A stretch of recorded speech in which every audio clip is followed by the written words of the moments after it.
લાઇબ્રેરીમાં મેન્ટેનન્સનો મુખ્ય હેતુ શું છે? પુસ્તકોની સફાઈ અને સંભાળ. ડસ્ટિંગ ઓફ બુક્સ કયા સમયગાળે થવું જોઈએ? દરરોજ. બાઇન્ડિંગ એટલે શું? તૂટેલા પુસ્તકોને ફરી ગોઠવવા.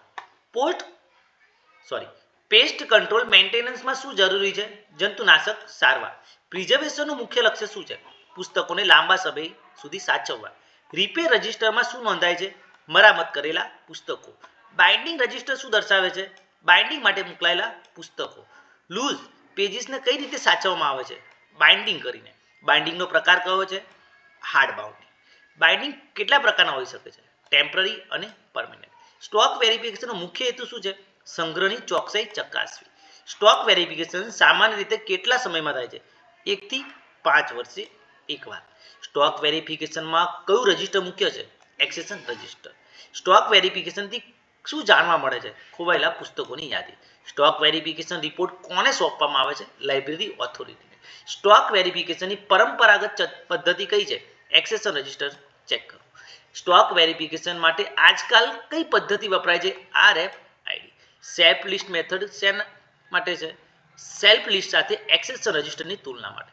રેન્ડમ સેમ્પલિંગ મેથડ કયા પ્રકારની છે? મોટા સંગ્રહ માટે ઝડપી ચકાસણી કરવા.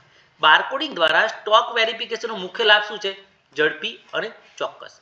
સ્ટોક વેરિફિકેશન પછી ખોવાયેલા પુસ્તકો કયા રજિસ્ટરમાં દાખલ થાય છે? Missing book register.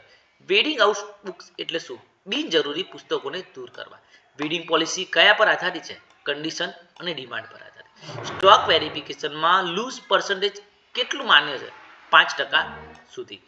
Missing book register કયા દસ્તાવેજ પર આધારિત છે? એક્સેશન રજિસ્ટર પર. મેન્ટેનન્સનો મુખ્ય હેતુ શું છે? લાંબા ગાળે પુસ્તકોની સુરક્ષા. સ્ટોક વેરિફિકેશન કેમ અગત્યનું છે? કલેક્શનની ચોકસાઈ અને નિયંત્રણ માટે. સ્ટોક વેરિફિકેશન અને ઇન્વેન્ટરી કંટ્રોલમાં શું તફાવત છે? સ્ટોક વેરિફિકેશન પુસ્તકો માટે, જ્યારે ઇન્વેન્ટરી તમામ સ્ત્રોતો માટે. સ્ટોક વેરિફિકેશનના પરિણામે શું સુધારી શકાય? Collection management. મેન્ટેનન્સ અને સ્ટોક વેરિફિકેશનનું અંતિમ લક્ષ્ય શું છે? લાઇબ્રેરી રિસોર્સિસનું સંરક્ષણ અને કાર્યક્ષમ